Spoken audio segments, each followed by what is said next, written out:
Tibalah saatnya kita akan simak pemaparan materi yang akan disampaikan oleh Bu Ilmiatul Hasanah, SAK MPDI, dengan judul Penyusunan Perangkat Pembelajaran bagi Guru PAI dan Instrumen Asesmen Kurikulum Merdeka. Materi ini tentunya sangat menarik Bapak Ibu semua, di mana materi ini akan membantu Bapak Ibu dalam menyusun perangkat pembelajaran serta membantu Bapak Ibu dalam menyusun asesmen yang tepat dari pembelajaran yang kita lakukan. Baik Bapak Ibu, pemaparan materi ini akan disampaikan dengan durasi waktu sekitar 60-70 menit ke depan dan nanti dilanjutkan dengan sesi tanya jawab atau disebut dengan diskusi interaktif, di mana Bapak Ibu nantinya yang ingin bertanya secara langsung kepada Ibu pemateri, Bapak Ibu bisa raise hand dan menghidupkan kameranya. Nanti kami akan menotis Bapak Ibu dan memberikan kesempatan Bapak Ibu bertanya langsung kepada materi. Gitu Bapak Ibu. Dan Bapak Ibu semuanya, langsung saja kami persilakan kepada Ibu pemateri, Ibu Ilmiatul Hasanah, SAK MPDI, yang mana beliau seperti yang kami sampaikan di awal tadi, bahwa beliau merupakan Ketua Umum KKG Kabupaten Pasuruan, dan beliau juga merupakan pelatih Provinsi PPKBPAI atau Program Pengembangan Keprofesian Berkelanjutan Guru Pendidikan Agama Islam.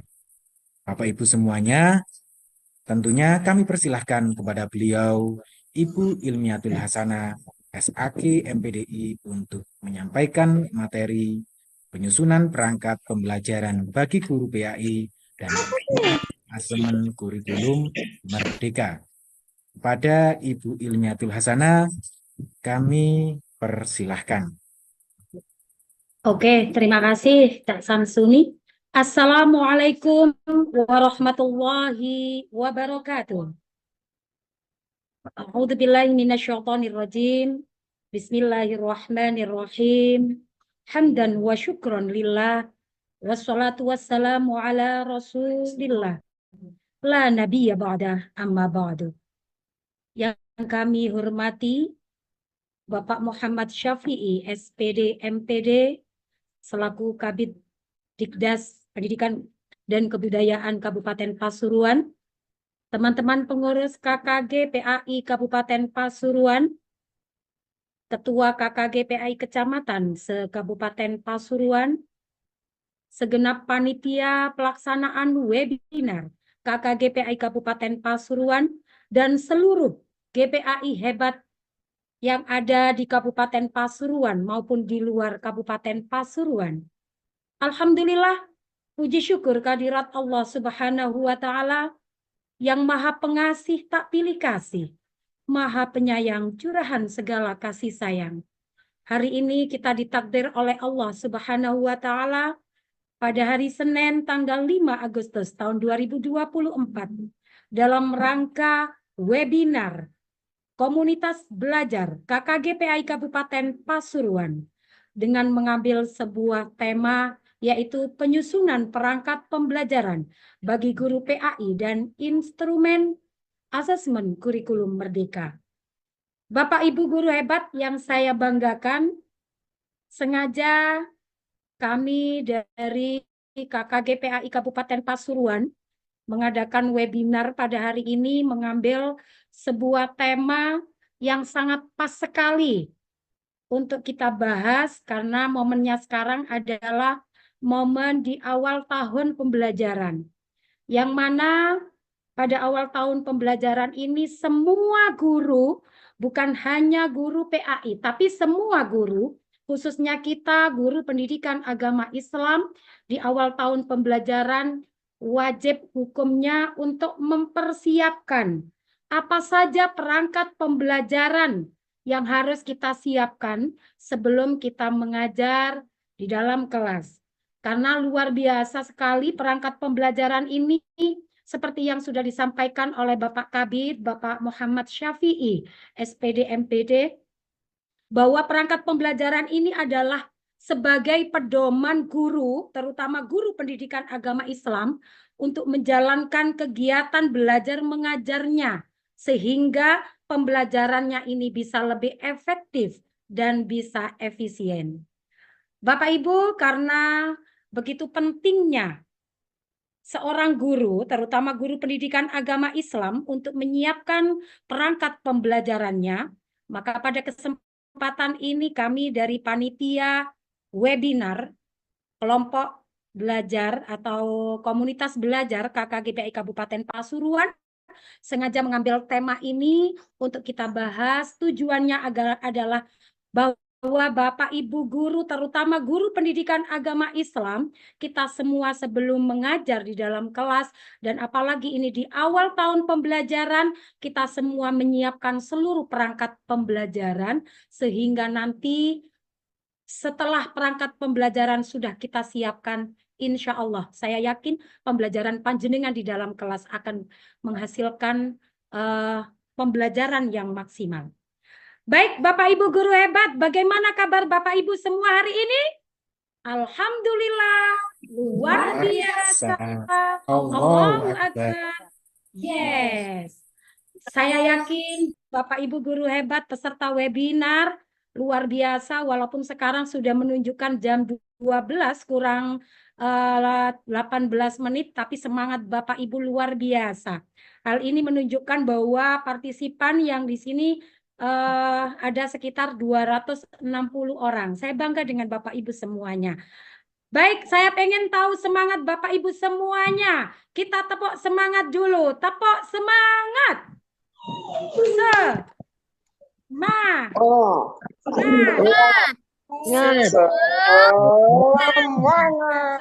Tepuk tangan untuk Bapak Ibu semuanya. Baik Bapak Ibu, sekitar 1 jam lebih mungkin saya akan menemani Bapak Ibu semuanya di sini. Ada pepatah yang mengatakan tak kenal maka tak sayang maka tak cinta. Oleh karena itu biar Bapak Ibu guru semuanya bisa enjoy selama 1 jam ke depan dengan saya mendampingi panjenengan. Saya akan memperkenalkan diri dulu mungkin Bapak Ibu ya, tapi saya yakin mayoritas dari GPAI Kabupaten Pasuruan ini semuanya sudah kenal dan paham dengan saya. Tapi Bapak Ibu peserta kali ini bukan hanya di Kabupaten Pasuruan. Alhamdulillah peserta kegiatan kita pada webinar ini hampir sekitar 800 lebih. Luar biasa. Saya berterima kasih sekali kepada seluruh partisipan, seluruh peserta yang sudah mendaftarkan diri untuk mengikuti webinar yang kita selenggarakan. Dan saya lihat banyak sekali dari kabupaten kota lain yang mengikuti kegiatan webinar kita. Luar biasa. Tepuk tangan untuk Bapak Ibu semuanya. Baik Bapak Ibu, tidak saya perkenalkan diri dulu ya, walaupun Bapak Ibu sudah banyak yang kenal, dan tadi sama Bapak moderator, Bapak Samsuni, sudah memperkenalkan diri saya. Baik Bapak Ibu, perkenalkan nama saya adalah Ilmiatul Hasanah. Kalau di dunia pendakwaan ya, alhamdulillah kebetulan saya diamanati oleh Allah, di samping saya menjadi guru pendidikan agama Islam, saya juga diamanati oleh Allah menjadi mubalighah yang insya Allah kalau menurut teman-teman saya mubalighah yang lagi viral di Kabupaten Pasuruan. Terima kasih atas julukannya. Kalau nama panggilan biasa saya di dunia pendakwaan, saya dikenal dengan cukup menggunakan kata ning ilmiah gitu saja ya. Baik, saya kebetulan dipercaya oleh teman-teman di GPAI Kabupaten Pasuruan untuk menahkodai KKGPAI Kabupaten Pasuruan ini. Yaitu saya menjadi ketua KKGPAI Kabupaten Pasuruan dan kebetulan juga saya juga diamanai untuk menjadi sekretaris bendahara KKGPAI Provinsi Jawa Timur. Kemudian saya juga menjadi wakil ketua AKPAI Kabupaten Pasuruan yang mana sejatinya Akpai Kabupaten Pasuruan masa baktinya sudah habis dan sudah direformasi karena kita sudah dapat surat edaran dari KKG wilayah Provinsi Jawa Timur. Insya Allah akan segera kita kita reformasi kepengurusan Akpai Kabupaten Pasuruan, dan kebetulan saya juga di sini menjadi pelatih provinsi PPKB GPAI, Bapak Ibu. Alhamdulillah kami kemarin mendapatkan tugas dari kantor wilayah Kementerian Agama Provinsi Jawa Timur pada bulan Juli kemarin. Saya ditugasi untuk menjadi narasumber PPKB GPAI di Kabupaten Situbondo selama 10 hari. Alhamdulillah kita di Kabupaten Pasuruan mempunyai pelatih provinsi dan pelatih daerah, termasuk Cak Samsuni tadi juga termasuk pelatih daerah PPKB GPAI di Kabupaten Pasuruan. Dan yang terakhir Bapak Ibu, monggo jika Bapak Ibu berkenan, ini juga promosi ya. Promosi, monggo jika Bapak Ibu membutuhkan seorang mubalighoh untuk acara apapun, dan ke depan ada acara Maulid Nabi, ada acara proklamasi kemerdekaan Republik Indonesia, monggo bisa menghubungi kami. Jika anggota sendiri yang menghubungi kita, maka insya Allah akan dapat diskon Bapak Ibu. Luar biasa. Baik, Bapak Ibu, next kita fokus kepada materi kita hari ini. Tetapi sebelum kita membahas materi, saya akan menanyakan dulu kepada Bapak Ibu. Saya di sini membuat slide Bapak Ibu, ada macam-macam guru. Jadi ada macam-macam guru, kira-kira Bapak Ibu ini nanti berada di macam guru yang mana Bapak Ibu? Di sini saya menampilkan ada beberapa guru ya, ada beberapa macam guru. Yang pertama adalah saya menyebutkan yaitu guru wajib. Guru wajib, ya. Siapa guru wajib itu? Guru wajib adalah guru yang keberadaannya sangat dibutuhkan, dan ketika kita tidak hadir di dalam kelas atau di sekolah, maka membuat orang lain akan merasa kehilangan diri kita. Jadi ini guru wajib. Bagaimana karakteristik seorang guru wajib? Satu, guru wajib itu selalu bekerja dengan tulus ikhlas. Kemudian yang kedua, perangkat pembelajarannya lengkap. Kemampuan mengajarnya bagus. Kemudian selain mengajar, seorang guru wajib ini juga aktif dalam berbagai kegiatan, terutama juga dalam kegiatan KKG-PAI, baik itu di KKG-PAI kecamatan maupun di KKG-PAI kabupaten, dan juga seorang guru wajib juga aktif di masyarakat. Dia tidak hanya berfungsi di sekolah saja, tapi guru wajib ini keberadaannya sangat dibutuhkan di lingkup masyarakat. Kemudian guru wajib ini memandang bekerja itu adalah sebagai belajar, bukan memandang bekerja sebagai beban. Nah, jadi itu Bapak Ibu. Kira-kira Bapak Ibu, ayo kita koreksi diri kita sendiri. Macam yang pertama adalah guru wajib, guru yang keberadaannya sangat dibutuhkan oleh teman-teman yang ada di sekolah. Keberadaannya sangat dibutuhkan oleh semua siswa-siswi kita di sekolah, dan membuat orang lain akan merasa kehilangan jika Bapak Ibu tidak hadir. Ini adalah guru wajib. Selanjutnya adalah Bapak Ibu guru sunnah. Guru sunnah. Guru sunnah itu bagaimana? Bapak Ibu bisa melihat di slide saya. Guru sunnah itu adalah guru yang keberadaannya dibutuhkan, tetapi ketidakhadirannya tidak membuat orang lain kehilangan. Keberadaan kita sangat dibutuhkan sekali, baik itu oleh kepala sekolah, dibutuhkan sekali oleh teman-teman guru yang ada di sekolahan kita. Keberadaan kita dibutuhkan sekali oleh siswa-siswa kita, tetapi ketidakhadiran kita, jika kita tidak hadir di sekolah atau di dalam kelas, maka orang-orang yang ada di sekitar kita tidak membuat kehilangan. Jadi kita hanya sebatas dibutuhkan saja, tetapi kehadiran kita tidak sangat diharapkan oleh mereka. Jika kita tidak hadir ya enggak apa-apa, enggak sifatnya enggak masalah gitu loh. Ini adalah guru sunnah. Bagaimana karakteristik guru sunnah Bapak Ibu? Karakteristik guru sunnah adalah bekerjanya itu pamrih. Jika ada fulus ya di lain sebagai guru loh ya, misalnya di sekolah membutuhkan keberadaan kita, maka kalau tidak ada fulus, tidak ada bayarannya, maka kita tidak mau melakukan. Lah ini guru sunnah, bekerjanya itu ada pamrihnya karena ada faktor X ya. Kemudian kemampuannya sebenarnya bagus, gurunya pintar, kemudian dia bisa menggunakan banyak model dan metode-metode, menguasai metode-metode pembelajaran, tetapi memandang bekerja itu hanya untuk mendapatkan sesuatu. Lah, ini adalah tipe atau karakteristik guru sunnah. Bapak Ibu nanti bisa mencerna sendiri, oh saya nanti termasuk bagian guru yang mana ya. Oleh karena itu Bapak Ibu sambil menyimak penjelasan dari saya, sambil mengintrospeksi diri, sambil merenung, kira-kira Bapak Ibu nanti menjadi guru yang mana. Kemudian yang ketiga, guru mubah. Guru mubah itu bagaimana? Seperti artinya guru mubah itu adalah guru yang boleh ya, boleh. Mubah itu artinya boleh. Boleh dilakukan, boleh ditinggalkan. Guru mubah juga gitu. Guru mubah itu adalah guru yang kehadirannya dan ketidakhadirannya sama saja, tidak ngefek.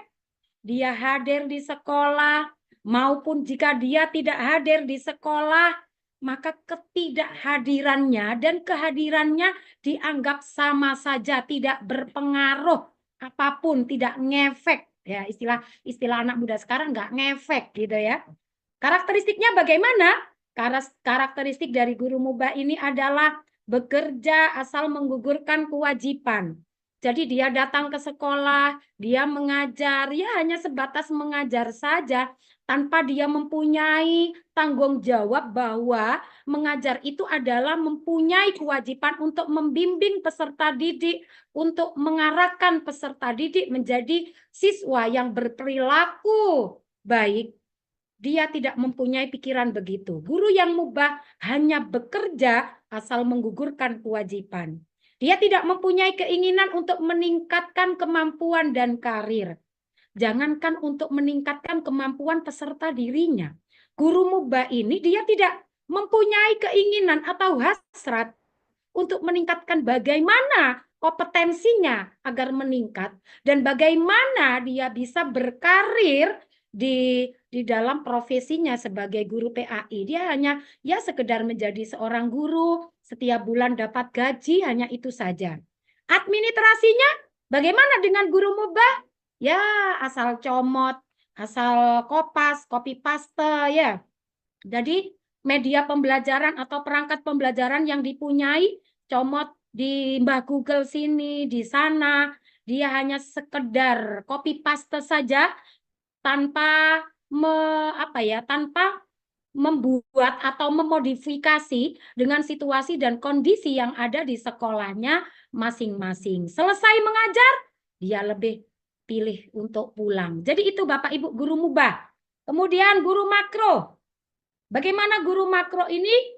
Guru makro adalah guru yang kehadirannya tidak diharapkan atau bermasalah. Sedangkan ketidakhadirannya membuat orang lain merasa tenang. Wah, ini guru yang apa ya? Yang tidak enak sekali dilihat ya. Dia kehadirannya nggak diharapkan sama teman-teman di sekolahnya. Mending dia nggak datang saja, mending dia nggak hadir. Kemudian kehadirannya malah membuat teman-temannya gelisah, tambah membuat teman-temannya menjadi tidak tenang. Karena apa? Karena guru makro ini biasanya dia selalu membebani temannya, sehingga kehadirannya sangat tidak diharapkan sekali. Kehadirannya dianggap bermasalah, sehingga ketika dia hadir, temannya menjadi tidak tenang. Karakteristiknya bagaimana?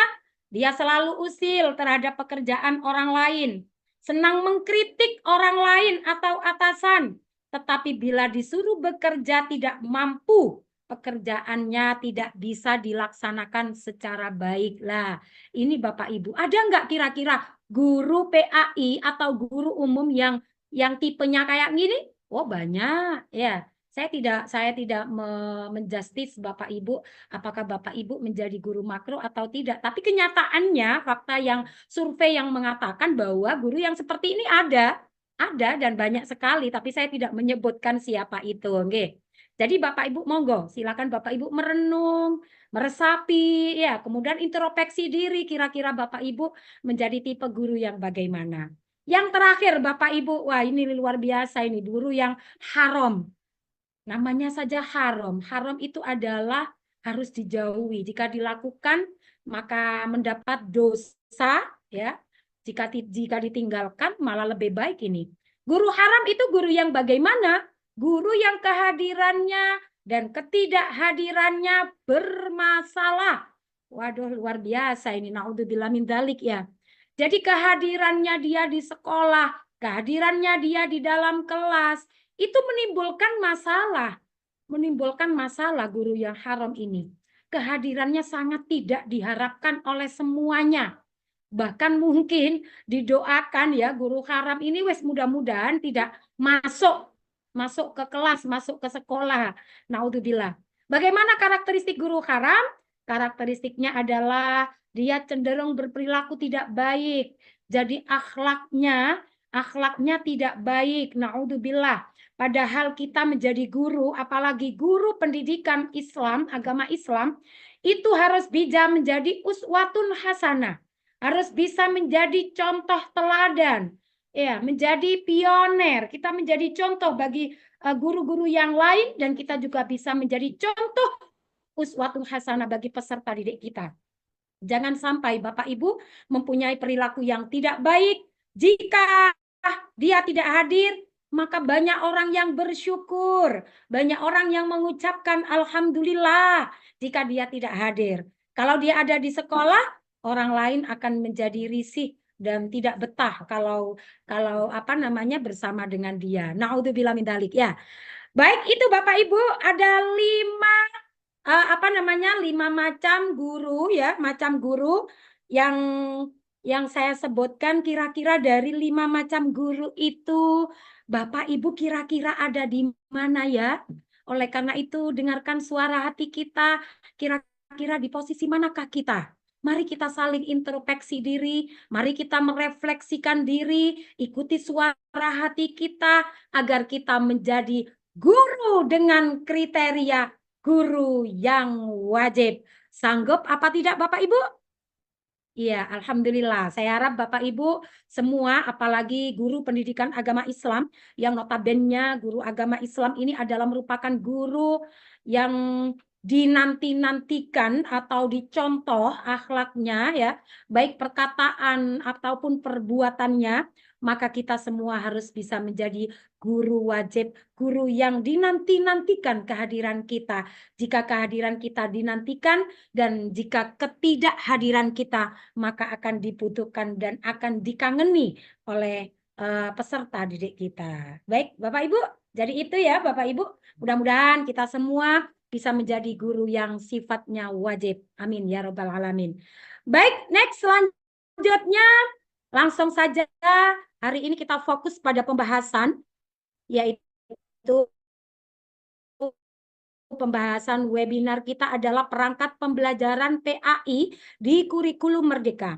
Bapak Ibu guru hebat yang saya muliakan, saya yakin Bapak Ibu semuanya pastinya setiap kali di awal tahun pembelajaran atau di awal semester, pasti Bapak Ibu guru semuanya sudah menyiapkan perangkat pembelajarannya. Oke, saya yakin Bapak Ibu semuanya sudah menyiapkan perangkat pembelajarannya. Tetapi hari ini tidak salah jika kita bersama-sama sharing ya, kita sharing bersama-sama apakah perangkat pembelajaran PAI atau perangkat pembelajaran kita itu sudah lengkap ataukah perangkat pembelajaran PAI kita apakah sudah memenuhi kriteria ataukah sudah pas ya. Oleh karena itu hari ini sengaja webinar kita mengangkat materi ini, yaitu perangkat pembelajaran PAI di kurikulum Merdeka, karena di tahun ini semua jenjang kelas, baik kelas 1, kelas 2, 3, 4, 5, dan kelas 6, semua sudah memakai kurikulum Merdeka. Ingat, di kurikulum Merdeka tidak ada kelas lagi namanya, tapi adanya adalah fase, yaitu fase A, yaitu kelas 1 dan 2, fase B, kelas 3 dan kelas 4, fase C, kelas 5 dan kelas 6. Oleh karena itu, perangkat pembelajaran yang harus kita siapkan adalah perangkat pembelajaran yang mengacu pada kurikulum Merdeka. Baik, Bapak Ibu. Nah, ini Bapak Ibu saya punya gambaran. Panjenengan bisa melihat ya, bisa melihat di sini ada banyak macam gambar yang naik di atas pohon. Ada angka 1 sampai di atas agak angka 20. Kira-kira saya pengen tahu Bapak Ibu semuanya yang ada di rumah atau yang lagi mengikuti acara webinar kita pada hari ini, kira-kira Bapak Ibu silakan dipilih. Kira-kira Bapak Ibu pilih ada di posisi nomor berapakah yang merepresentasikan Anda saat ini terkait dengan pemahaman Anda tentang perangkat pembelajaran pada kurikulum Merdeka. Oke, Bapak Ibu kira-kira ada di urutan yang mana ya? Apakah ada urutan nomor 1? Atau nomor 5? Nomor 5 itu posisi lagi tengkurap ya. Lagi posisi tengkurap. Posisi nomor 1 ada posisi menggantung, berarti dia masih belum paham banget tentang apa itu perangkat pembelajaran kurikulum Merdeka. Atau ada yang sudah di posisi nomor 20 dengan posisi apa namanya, dua tangannya ada di pinggang ya. Istilah bahasa Jawanya mengkerek ya, ada di atas ya. Kira-kira Bapak Ibu ada di posisi yang mana? Saya pikir Bapak Ibu yang tahu sendiri kira-kira Bapak Ibu ada di posisi mana. Oleh karena itu, walaupun Bapak Ibu ada di posisi manapun, ayo kita sama-sama sharing pada kesempatan ini untuk membahas tentang perangkat pembelajaran.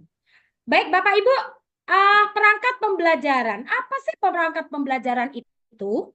Perangkat pembelajaran itu adalah kalau menurut Trianto, perangkat pembelajaran adalah merupakan perangkat yang digunakan dalam proses pembelajaran. Jadi dalam proses pembelajaran, seorang guru itu harus mempunyai perangkat-perangkat pembelajaran yang sudah harus disiapkan sebelum dia melakukan proses pembelajaran di dalam kelas.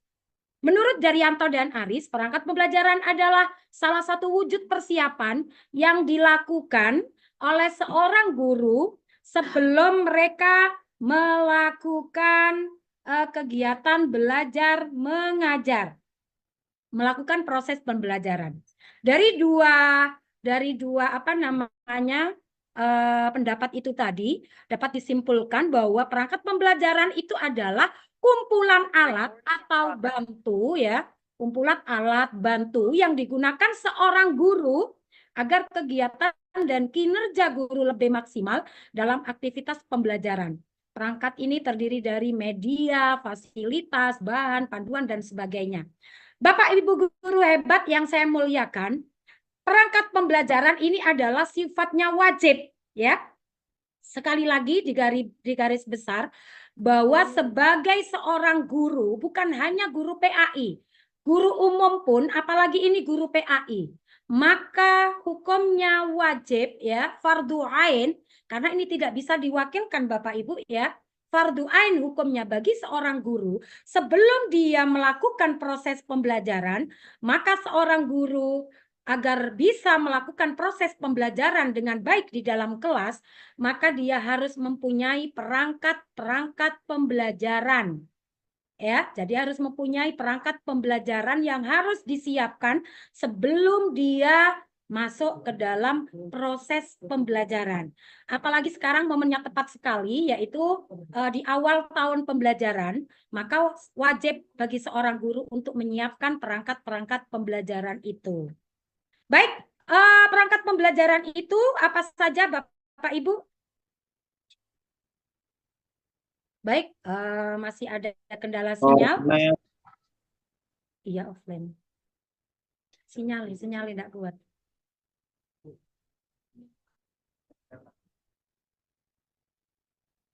Baik, Bapak Ibu dengar suara saya? Masih Kak dengar. masuk ya?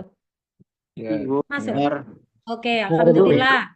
Jelas, Memang bunyinya beginilah jelas. Bapak Ibu ya. Memang beginilah Dengar sekali, kondisinya Bu. jika kita melakukan pelatihan atau webinar secara daring.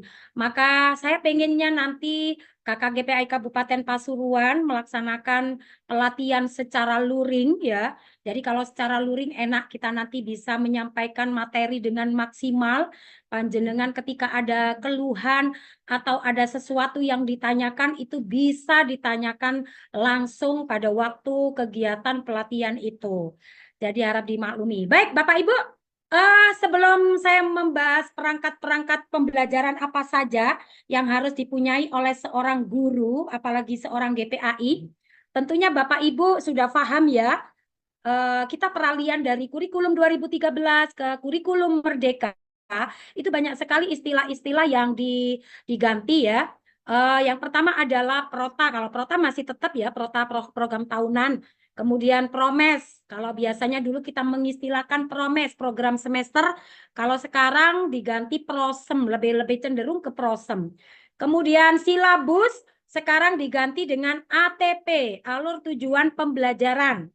Kemudian kompetensi inti atau KI diganti dengan CP yaitu capaian pembelajaran, RPP diganti dengan modul ajar, KD diganti dengan tujuan pembelajaran, KKM diganti dengan KKTP kriteria ketercapaian tujuan pembelajaran, IPK diganti dengan IKTP indikator ketercapaian tujuan pembelajaran, penilaian harian diganti dengan sumatif, PTS penilaian tengah semester diganti dengan sumatif tengah semester, kemudian penilaian akhir semester diganti dengan SAS sumatif akhir semester, kemudian indikator soal diganti dengan indikator asesmen, dan penilaian teman sejawat diganti dengan formatif. Jadi ini hanya mengingat saja, mengingat saja Bapak Ibu, tapi saya yakin Bapak Ibu semuanya sudah paham. Baik, Bapak Ibu, ada berapa macam perangkat pembelajaran PAI dalam kurikulum Merdeka? Saya yakin Bapak Ibu semuanya sudah tahu dan paham. Cuma di sini kita mengingat saja kembali ya. Kita sharing bersama-sama. Mungkin ada beberapa Bapak Ibu yang lupa, kita ingatkan pada kesempatan hari ini. Bapak Ibu hebat, perangkat pembelajaran itu saya bagi menjadi 3 macam Bapak Ibu. Yaitu satu, yaitu dokumen perencanaan. Yang kedua, ada dokumen pelaksanaan. Yang ketiga, ada dokumen evaluasi. Tapi isinya nanti pasti Bapak Ibu semuanya sudah paham. Oh, perangkat pembelajaran yang sudah saya sediakan ternyata dia masuk di dokumen perencanaan. Dan perangkat pembelajaran yang sudah disiapkan Bapak Ibu termasuk di dokumen pelaksanaan atau mungkin di dokumen evaluasi atau asesmen. Selanjutnya adalah apa saja dokumen perencanaan itu, kemudian apa saja dokumen pelaksanaan itu, dan apa saja dokumen evaluasi itu. Mari kita simak bersama-sama Bapak Ibu. Baik, maaf Bapak Ibu sinyalnya agak lemot nggih. Padahal ini kita sudah memaksimalkan mungkin.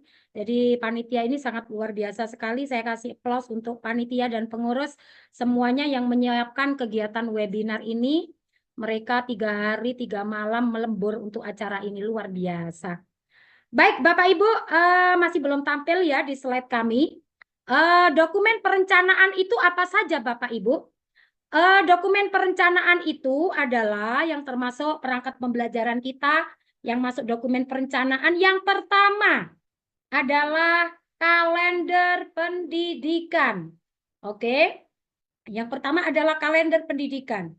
2, minggu efektif atau rencana pekan efektif atau disingkat dengan RPE. Kemudian yang ketiga adalah prosem, program semester.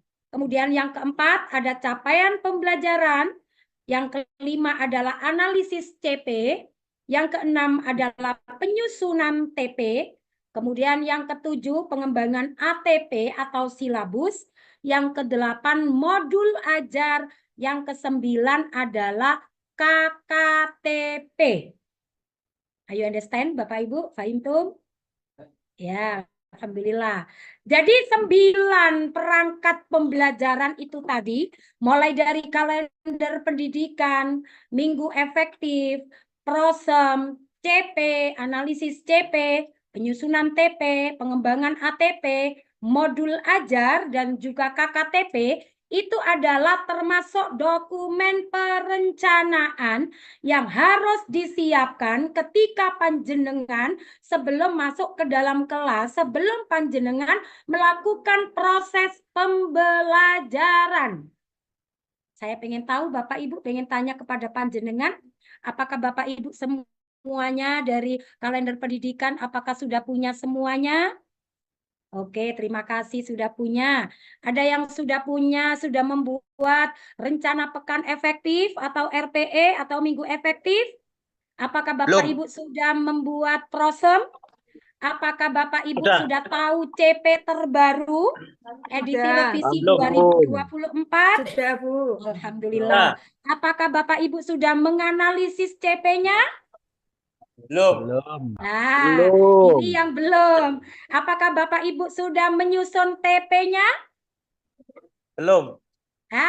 Ini ada yang belum. Apakah Bapak Ibu sudah mengembangkan ATP-nya? Dijadikan sebagai silabus? Belum. Belum semua kayaknya ini. Apakah Bapak Ibu sudah membuat modul ajar? Sudah. Ada yang sudah, ada yang belum, ada yang sudah mengcopy paste saja tanpa disesuaikan dengan situasi dan kondisinya ya. Masih banyak sekali macam-macam Bapak Ibu yang pada hari ini mengikuti kegiatan webinar. Apakah Bapak Ibu sudah membuat KKTP? Atau istilahnya dulu adalah KKM? Ada yang sudah, ada yang belum. Saya ucapkan yang sudah membuat dan yang belum, ayo kita membuat. Oke. Baik, Bapak Ibu, selanjutnya adalah kita bahas satu-satu dulu ya untuk yang dokumen perencanaan. Jadi dokumen perencanaan ada 9 itu tadi Bapak Ibu. Tidak usah saya bacakan kembali. Kemudian dokumen pelaksanaan. Itu ada agenda guru, ada daftar hadir peserta didik kita atau absensi.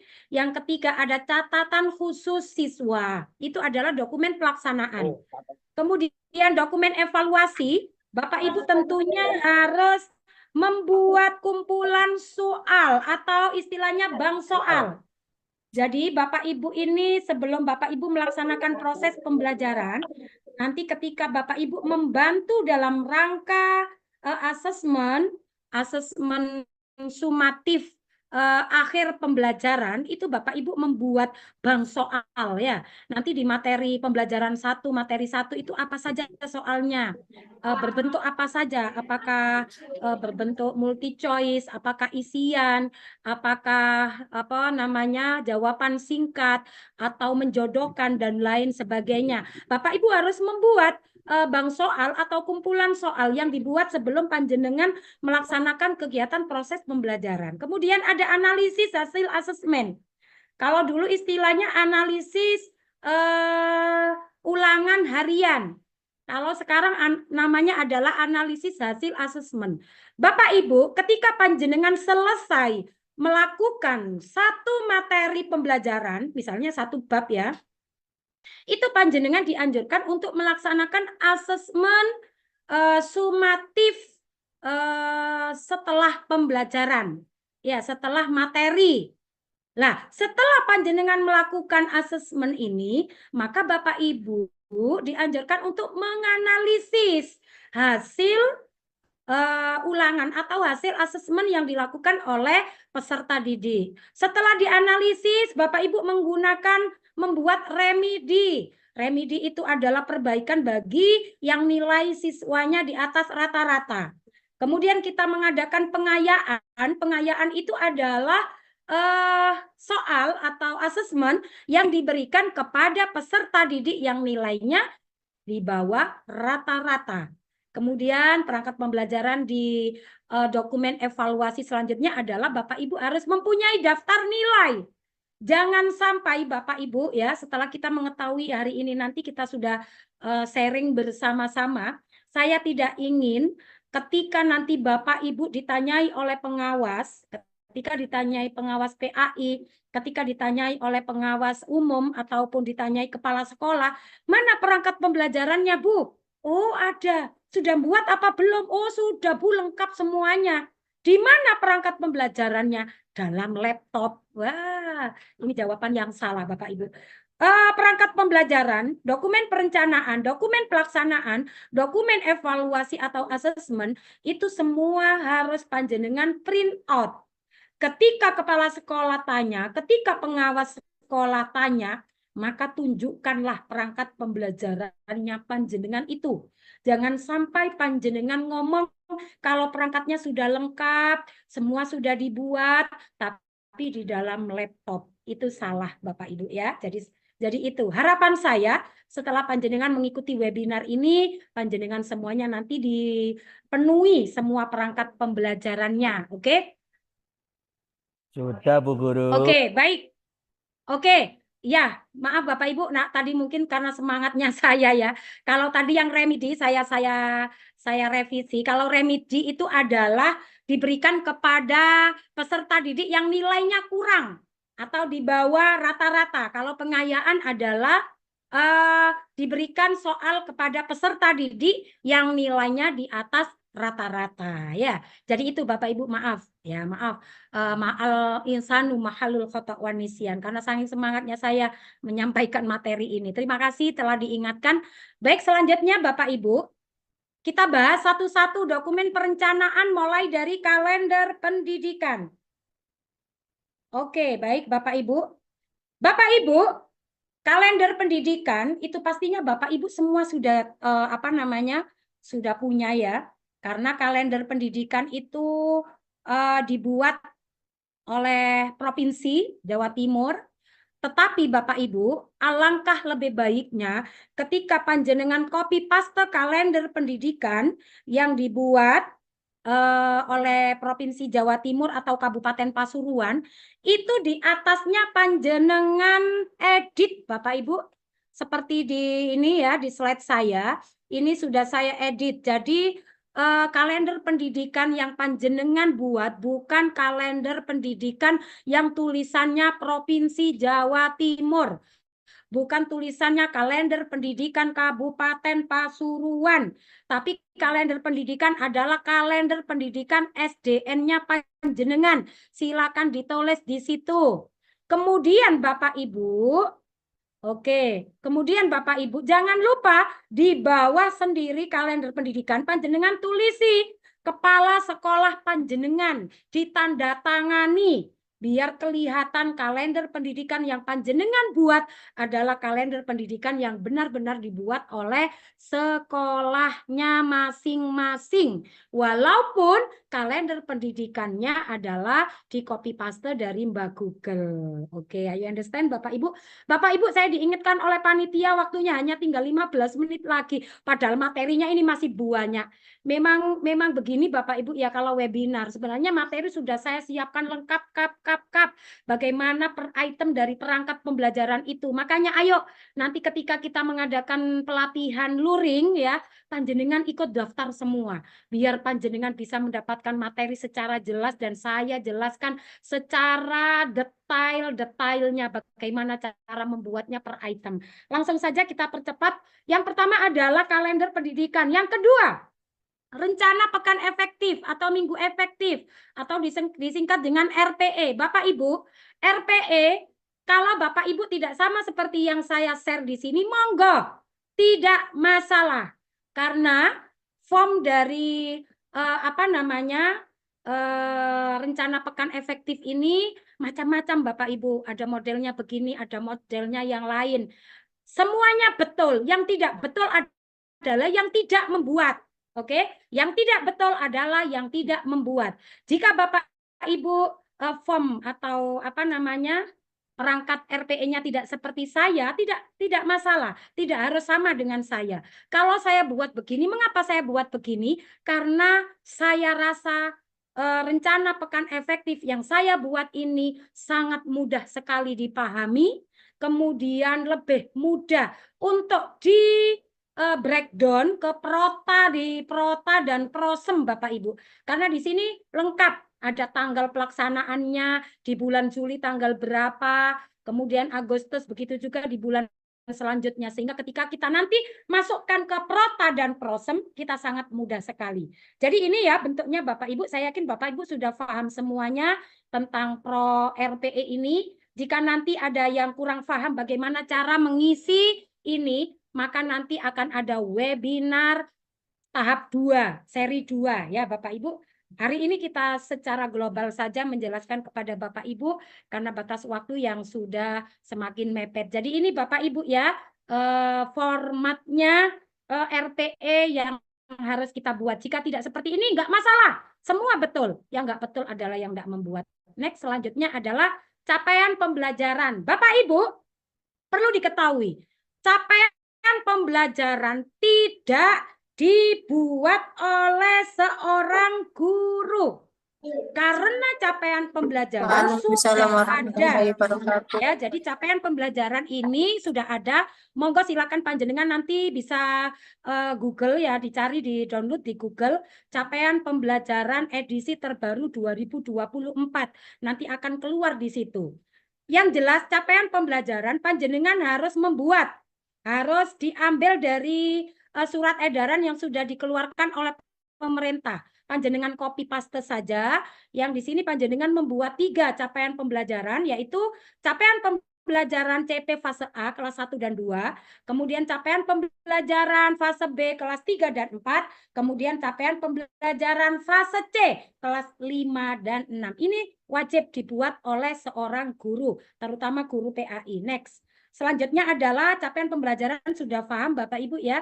Jadi capaian pembelajaran ini tidak dibuat sendiri oleh panjenengan, tapi panjenengan tinggal mengcopy paste, kemudian dipindah ke Word tersendiri, karena kalau surat edaran itu kan masih campur ya, ada capaian pembelajaran dari agama non-Islam juga, jadi panjenengan harus membuat sendiri begini. Kemudian selanjutnya adalah analisis CP. Bapak Ibu, monggo panjenengan versinya membuat analisis CP itu bagaimana, terserah panjenengan. Kalau saya, selama ini saya membuat perangkat pembelajaran, analisis CP saya itu berupa ini, ada 5 kolom. Yang pertama, kolom pertama elemen, yang kedua adalah CP, yang ketiga kompetensi yang dituju, kolom yang keempat konten, dan yang kelima adalah kelas. Elemen ini kita ambilkan dari mana? Dari CP yang sudah ada. Kita tahu elemen agama ada 5. Al-Quran, hadis, akidah, akhlak, fikih, dan SPI. CP-nya kita ambil dari mana? CP kita ambil dari yang sudah ditentukan dari pusat. Kita tinggal copy paste saja. Kompetensi yang dituju kita ambil dari mana? Kompetensi yang dituju kita ambilkan dari CP, Bapak Ibu.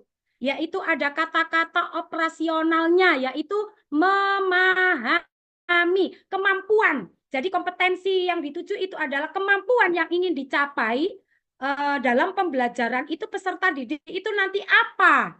Nah, itu kita ambilkan dari CP. Jadi kompetensi yang dituju kita ambilkan dari CP, tidak mengambil dari mana-mana.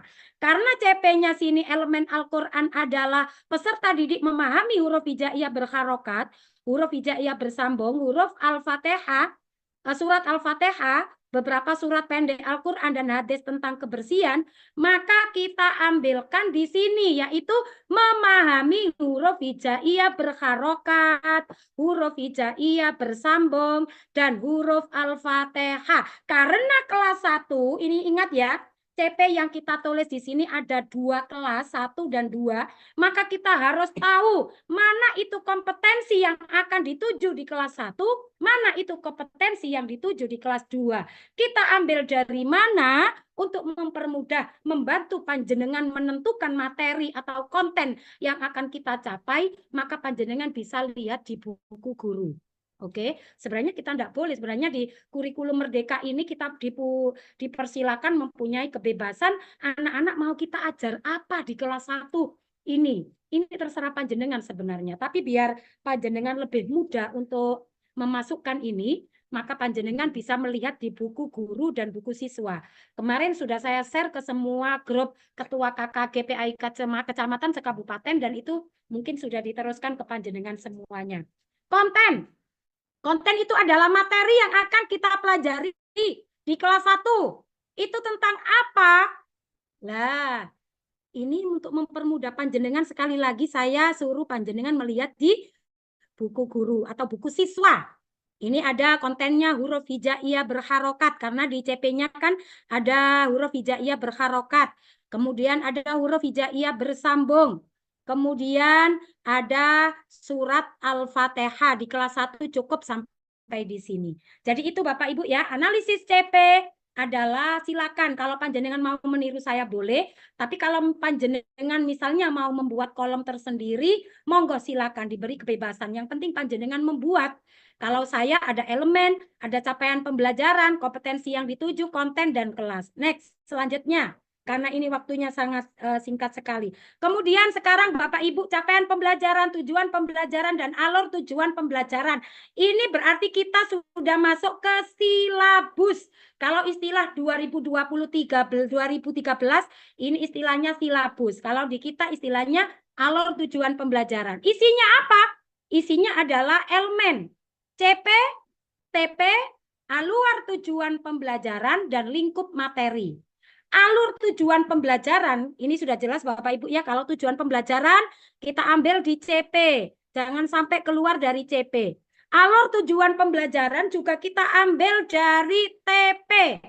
Alur tujuan pembelajaran adalah penjelasan atau apa ya istilahnya memperluas tujuan pembelajaran atau langkah-langkah pembelajaran yang sesuai dengan TP dan sesuai juga dengan CP yang sudah ditentukan. Ingat, membuat ATP itu harus sistematis dari yang mudah dulu sampai ke tingkat yang sulit.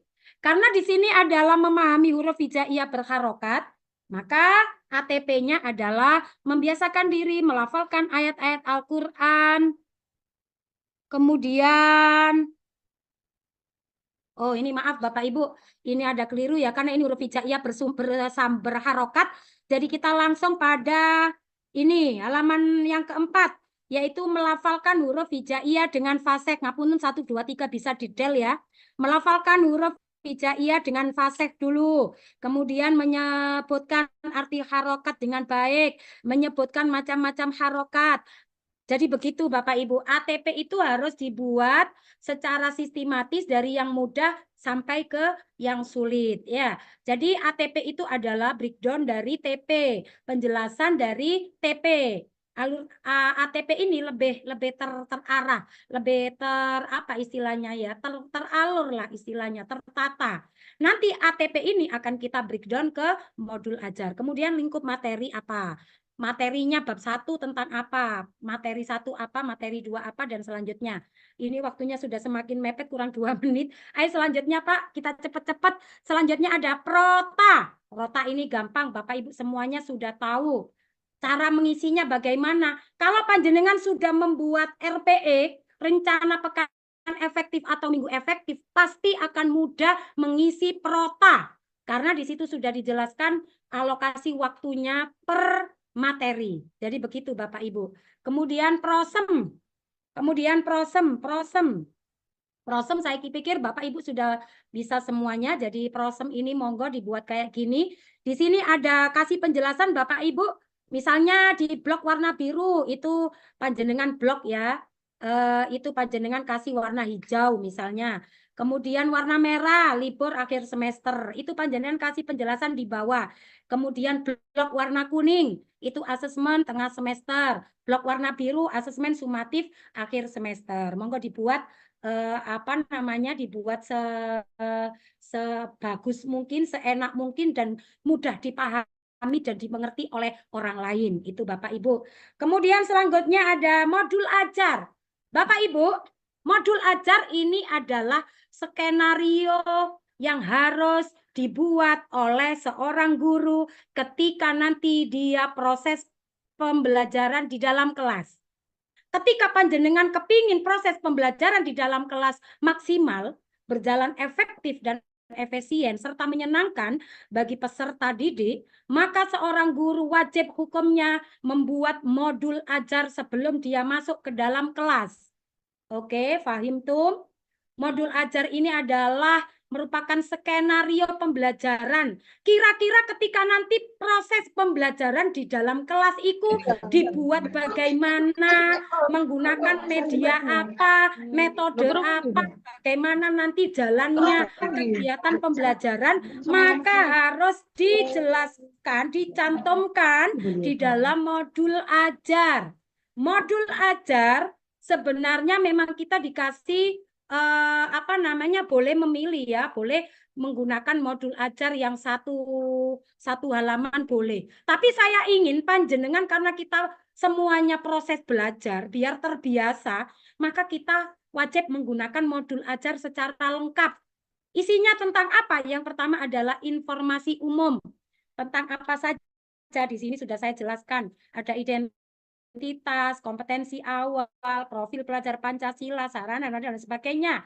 Kemudian ada kegiatan inti. Kegiatan inti itu adalah kegiatan pembelajaran.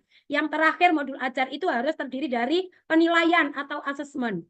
Kemudian kalau di modul ajar juga harus disertakan materi pembelajarannya panjenengan disertakan. Kemudian juga dibuat lembar LKPD, lembar kerja siswa juga harus disertakan di situ. Kemudian penilaiannya apa saja juga harus disertakan, dan juga ditambahi dengan glosarium. Glosarium itu adalah istilah-istilah yang sulit dipahami oleh siswa, itu juga disertakan di situ, dan daftar pustakanya pun juga begitu.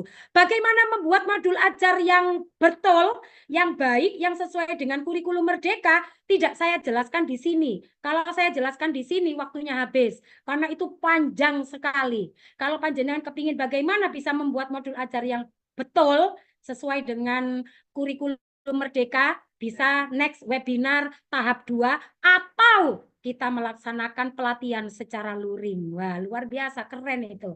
Selanjutnya adalah perangkat pembelajaran setelah modul ajar adalah KKTP. Oke, KKTP. KKTP ini Bapak Ibu hampir sama dengan kurikulum 2013. Cuma materinya berbeda ya, materinya berbeda karena materi kurikulum 2013 dan kurikulum Merdeka itu berbeda. Kemudian deskripsi capaian pembelajarannya pun juga beda. Kalau dulu kan KD ya, kalau kita kan sekarang capaian pembelajaran. Ini Bapak Ibu ada formnya. Interval, ada intervalnya. Ini di sini kalau saya buat di perlu bimbingan itu 10 sampai 68, cukup itu 68 sampai 78, baik itu 9 sampai 89, sangat baik 90 sampai 100. Yang bisa menentukan panjenengan sendiri. Yang bisa mengisi ini panjenengan sendiri. Kita tidak bisa membantu panjenengan dalam pengisian ini karena yang tahu situasi dan kondisi peserta didik panjenengan adalah panjenengan sendiri. Guru wajib membuat KKTP di awal tahun pembelajaran. Next, selanjutnya adalah dokumen pelaksanaan. Ada agenda guru. Baik Bapak Ibu, agenda guru itu bisa dikatakan dengan jurnal ya, jurnal harian atau agenda harian guru yang harus dibuat. Ini panjenengan harus buat, di samping panjenengan sudah membuat modul ajar, di sini berisi tentang ulasan secara singkat kegiatan panjenengan selama mengajar. Ini ada nomor, hari dan tanggal, jam keberapa, fase apa, TP-nya apa, tujuan pembelajarannya, materi pokoknya apa, jumlah hadir, siswa yang sakit berapa, yang izin berapa, yang alpa berapa. Ini panjenengan tulis di sini, hanya singkat saja, hanya singkat. Oh iya, Bu Ilmi, apakah perangkat pembelajaran ini memberatkan seorang guru? Tidak. Saya pikir tidak. Karena apa? Perangkat pembelajaran ini dibuat sebelum panjenengan melakukan kegiatan pembelajaran. Tapi khusus yang buku agenda harian, karena ini sudah masuk pada dokumen pelaksanaan, maka diisi ketika panjenengan sudah melakukan pembelajaran di dalam kelas. Yang kedua, daftar hadir siswa, absensi siswa. Ini juga diisi ketika panjenengan sudah melakukan proses PBM, proses belajar mengajar. Absensi bisa dibuat sendiri ya, kayak begini. Kemudian catatan khusus, monggo. Karena di SD itu tidak ada guru BP ya, yang ada di jenjang lanjutan, maka panjenengan tidak salah jika membuat catatan khusus siswanya, buat catatan panjenengan saja.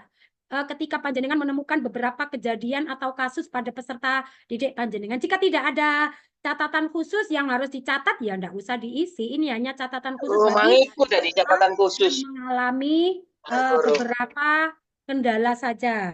Kemudian selanjutnya Bapak Ibu, lebih saya singkat lagi. Yang ketiga adalah dokumen evaluasi atau asesmen. Yang harus dibuat oleh seorang guru disiapkan adalah bank soal. Kalau bank soal yang akan nanti panjenengan berikan soal itu ketika panjenengan melakukan asesmen sumatif akhir materi. Ketika panjenengan pada bab 1 sudah selesai, maka panjenengan kan ulangan. Kalau istilahnya dulu kan ulangan harian. Lagi panjenengan buat dulu. Panjenengan buat. Dari kelas 1, 2, 3, 4, 5, 6 sampai buat. Nanti soal apa saja yang panjenengan berikan kepada siswa. Nah, ketika nanti siswa melakukan asesmen ini, panjenengan tinggal ambil saja di bank soal itu. Karena panjenengan sudah punya kumpulan soal, ya. Kemudian yang kedua, analisis hasil asesmen. Seperti yang sudah saya singgung tadi. Ketika panjenengan sudah melakukan asesmen, ulangan harian istilahnya dulu, harus dianalisis Bapak Ibu. Biar panjenengan tahu hasil dari asesmen yang panjenengan lakukan. Jika peserta didik mengalami nilai di bawah rata-rata, ya, maka panjenengan remedi. Jika nilainya di atas rata-rata, maka panjenengan adakan pengayaan. Dibuat soal remedi dan pengayaan. Kemudian yang terakhir daftar nilai. Bisa dilihatkan yang terakhir. Daftar nilai itu ada daftar nilai keterampilan, ada daftar nilai di bawah sendiri. Ada daftar nilai, oh tutup Pak. Ada daftar nilai ini Bapak Ibu, daftar nilai kognitif. Daftar nilai kognitif, ini monggo panjenengan bisa niru saya atau tidak. Silakan di daftar nilai. Loh, kok nggak ada di sini ya? Ya, daftar nilai ini Bapak Ibu, ya kurang titik sebentar. Daftar nilai ini kemarin sudah saya buat. Ini Pak. Daftar nilai ini panjenengan bisa meniru kayak gini atau mungkin menggunakan format yang lain silakan. Jadi sini nomor, nama, materi 1 kan di semester 1 ada 5 materi. Materi 1, materi 2 atau bab ya. Bab 1, bab 2, bab 3, bab 4, bab 5. N ini apa? Nilai asesmen akhir materi atau nilai ulangan harian. P, pengayaan jika siswa yang perlu pengayaan. R, nilai remedi jika siswa yang membutuhkan remedi. Kemudian di sini ada STS, nilai sumatif tengah semester, asas, nilai akhir sumatif akhir semester, jumlah, kemudian nilai rapot. Monggo dibuat begini silakan, atau panjenengan punya format sendiri silakan. Yang penting panjenengan ada dan membuat. Yang salah itu yang tidak membuat. Jadi itu Bapak Ibu. Bapak Ibu yang saya muliakan, sebenarnya masih banyak materi. Ini tadi saya belonjati ya. Tapi yang jelas panjenengan dari sini sudah dapat gambaran ya. Sudah dapat gambaran bagaimana perangkat pembelajaran seorang guru PAI, GPAI yang harus disiapkan, yang harus dibuat. Itu panjenengan sudah mendapatkan paparannya. Untuk lebih lanjutnya, monggo silakan nanti ada kesempatan 15 menit untuk diberikan kepada panjenengan bertanya. Silakan bertanya, jika saya bisa menjawab, langsung saya jawab. Jika saya tidak bisa menjawab, saya buat PR ya. Yang jelas ini nanti materi akan kita share ya, materi dibagikan ya. Nanti materi kita bagikan kepada seluruh peserta. Ingat ketika Bapak Ibu kepingin mendapatkan sertifikat, maka ada syaratnya Bapak Ibu ngapunten, yaitu berinfak 10.000 ngapunten. Ini pun dilakukan hanya untuk keberlangsungan organisasi kita KKGPAI Kabupaten Pasuruan. Dan itu pun dari panjenengan untuk lagi kembali kepada panjenengan. Itu dana tidak digunakan untuk pengurus, bukan digunakan untuk ketua, apalagi itu digunakan untuk apa namanya, operasional KKGPAI Kabupaten Pasuruan. Mungkin ini saja Bapak Ibu, saya minta bantuan doa. Insya Allah KKGPAI Kabupaten Pasuruan akan memberikan pelayanan yang terbaik pada panjenengan.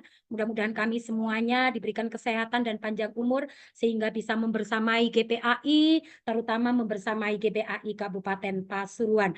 Terima kasih atas partisipasi dan perhatiannya. Mohon maaf atas segala kekurangannya. Wal-'afwa minkum. Wassalamualaikum warahmatullahi wabarakatuh. Kembali. Waalaikumsalam warahmatullahi wabarakatuh. Waalaikumsalam warahmatullahi wabarakatuh. Ya, Bapak Ibu semuanya, menarik sekali, super duper sekali apa yang disampaikan oleh Ibu Ilmiatul Hasanah, SAG MPDI. Beliau telah menyampaikan dengan lugasnya tentang penyusunan perangkat pembelajaran bagi guru THI dan instrumen asesmen kurikulum merdeka. Seperti yang kita simak bersama tadi, bahwa apa yang disampaikan oleh Bu Ilmiatul Hasanah terkait beberapa karakter guru yang mana tadi sudah disampaikan, ada guru wajib, ada guru sunnah, ada guru mubah, ada guru makruh, dan juga guru